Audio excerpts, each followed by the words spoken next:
Oh, hello there, sir.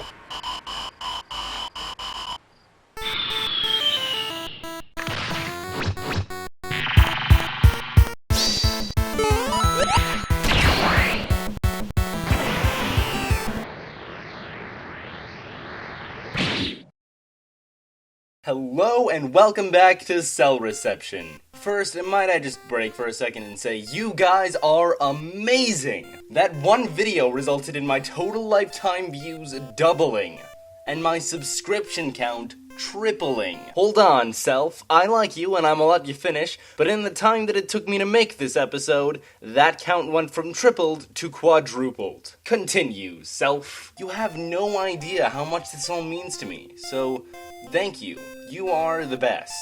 Now, on to the video. Marble Hornets. If you lived under a rock from 2009 to 2014, you probably don't know what those words mean. But for many of us, those words spark fear, terror, and memories of a phenomenon that seemed to define the internet for half a decade. If you still don't know what I'm talking about, then perhaps I can jog your memory with a more familiar name.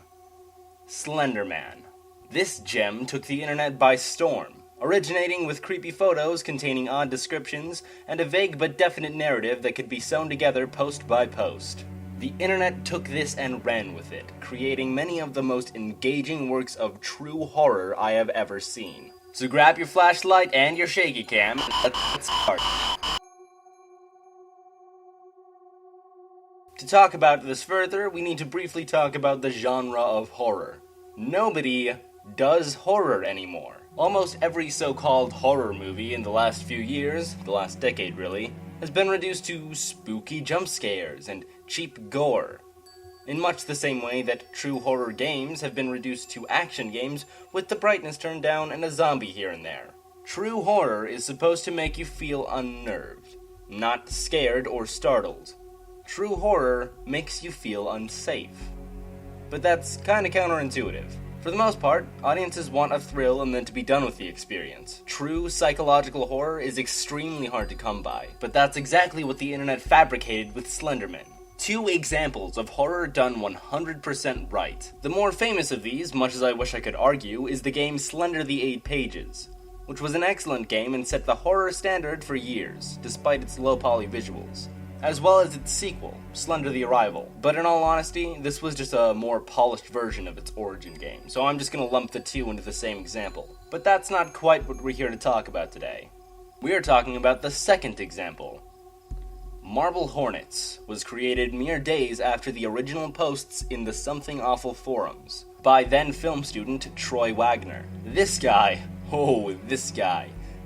is a genius, and definitely one of my favorite directors of all time. And that decision is based solely on one work. Marble Hornets. But to the uninitiated, what am I talking about? Marble Hornets was one of the most immersive and elaborate ARGs, or alternate reality games, ever created.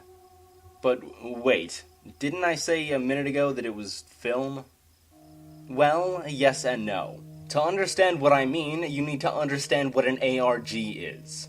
It is a game that takes place in this world and denies wholeheartedly that it is a game, trying to convince you that it is real and never breaking the fourth wall. They have no marketing because the only way to play an ARG is to discover it, and most of them are based on puzzles and mysteries that only the people running the game actually know the answer to, forcing the entire internet to work as a team and solve the most cryptic puzzles ever conceived, making it the perfect vehicle for psychological horror. Marble Hornets, in a nutshell, follows Jay, a film student, uncovering the mysterious circumstances surrounding some tapes given to him by another film student, Alex Crayley, after Alex had decided to scrap his project. Jay discovered that a fair amount of these tapes had nothing to do with the film itself, but instead documented odd happenings, out of order and out of context.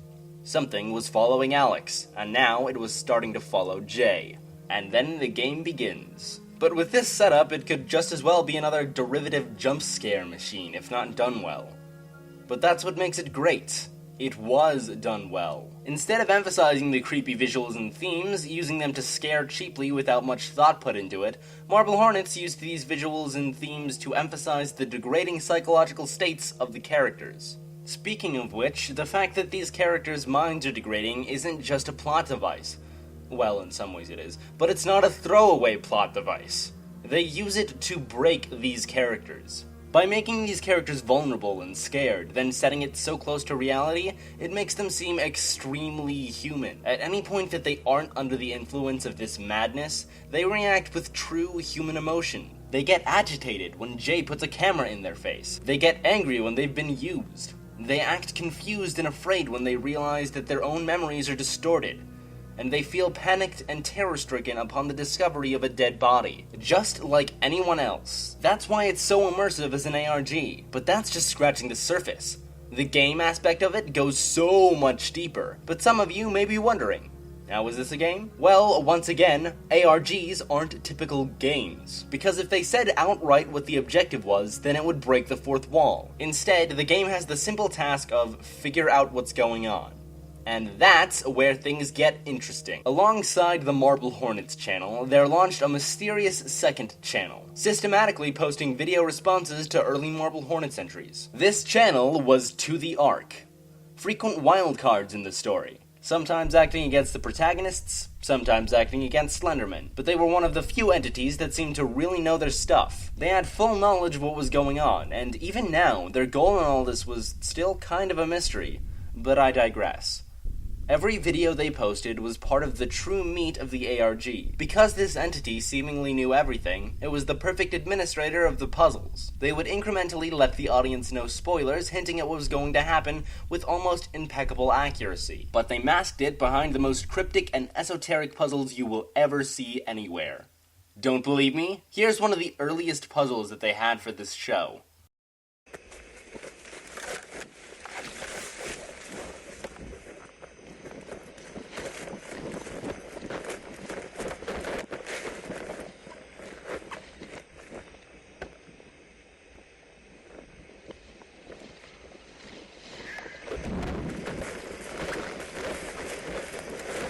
That was a legitimate puzzle that contributed to the ARG, although many of these puzzles actually still have yet to be deciphered, as many of the early puzzles were introduced to the viewer base just to let them know, this is a thing, pay attention. They needed people tuning in because this is where most of the puzzles would come from, so they had To The Arc upload a video on the Marble Hornets channel claiming that it was the result of a hack. Then they had various To The Arc entities messing with Jay in the entries themselves, making sure that anyone that hadn't been paying attention would now. And when they had enough people paying attention, enough people realizing that this was a legit part of the game, they could introduce more complex puzzles that had a more genuine tie to the narrative. And then further down the rabbit hole, the internet tried to make sense of all of it. And the next part is what makes this ARG so enthralling, what makes its story so engaging. They left off without actually ending it.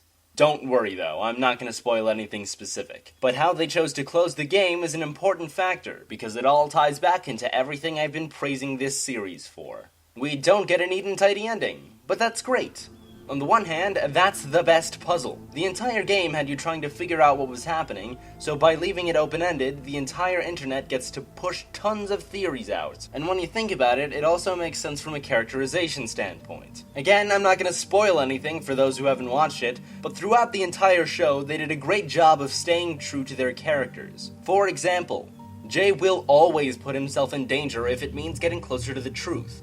But he also realizes that he can't fully stop the forces working against him, only delay them and run. In contrast, Tim wants all of this to be behind him, and he will do anything if it means he can be left alone and not be involved with it anymore. He doesn't care about answers because he realizes that they won't get him anywhere, and they can't possibly stop this thing. And most of all, this ending makes sense within the world that had been built around the game. There has never been a point in this series where it seems remotely possible for the characters to triumph 100%. So leaving the ending open to interpretation allows them to keep this world consistent while also allowing the series to have a believable end.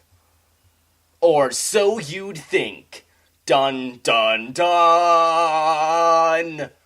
Because they're active again. Yep, after a whole year of silence, they've uploaded once again onto the Marble Hornets channel. And whatever it is they're planning, I'm excited, because they know horror.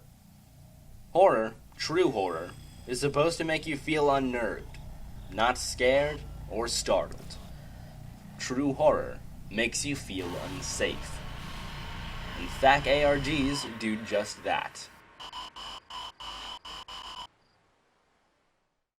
Well, that's it for this week, and if you like this show, why not show that you like it by giving it a like, subscribing, and most importantly, sharing with a friend who you think may like it. Once again, I can't thank any of you enough for the support you've all shown me and this show in such a short amount of time. I will try to upload these regularly, but that also depends on how quickly I can put these together. On that note, leave a comment on what you want to see me analyze next, or maybe you want to hear my current theories on Marble Hornets and Clear Lakes. In the meantime, why not check out the first episode where I talk about Ruby and how it conquered the interwebs. With all that said, I will see you wonderful people next time.